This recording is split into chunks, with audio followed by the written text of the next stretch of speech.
మనకి 63 నాయనారులు ఉన్నారు. అంటే శివుని యొక్క అనుగ్రహము చేత తరించిపోయిన మహాపురుషులు.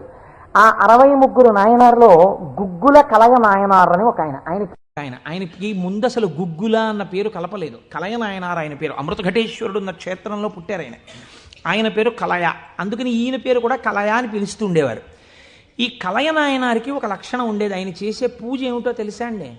ఆయన ఎప్పుడు భగవంతుడి దగ్గర కూర్చొని అనుకునేవాడు, సుగంధిం పుష్టివర్ధనం అంటారు కదా, త్రయంబకం అని పిలుస్తారు కదా, 3 కన్నులు ఉంటాయి కదా, ఆయన వస్తుంటే సువాసనలు వస్తాయి కదా.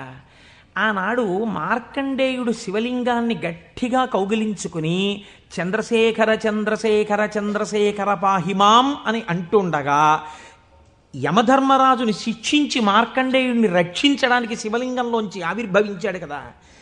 ఆవిర్భవించినప్పుడు శివుడి కన్నా ముందు శివుని యొక్క సువాసనలు మార్కండేయుడు పీల్చి ఉంటాడు కదా. శివుడు వచ్చేసాడని పొంగిపోయి ఉంటాడు కదా. ఎంతకీ రానిటువంటి రైలు వచ్చేస్తోందని అనౌన్స్ చేసినప్పుడు ఎంత ఆనందం పొందేస్తామో, ముందు అనౌన్స్మెంటు, తర్వాత రైలు ఇంజను కనపడగానే పొంగిపోయినట్టు సుగంధిం, ఆ సువాసనలు వస్తుంటే ఎంత పొంగిపోయి ఉంటాడు కదా మార్కండేయుడు. నా పూనిక ఫలించింది, వచ్చేసాడు పరమాత్మ, అదిగో శంకరుడు, అదిగో సుగంధిం, సువాసనలు వచ్చాయి అని ఆ చంద్రశేఖర చంద్రశేఖర అన్నది ఒక్కసారి ఆపేసి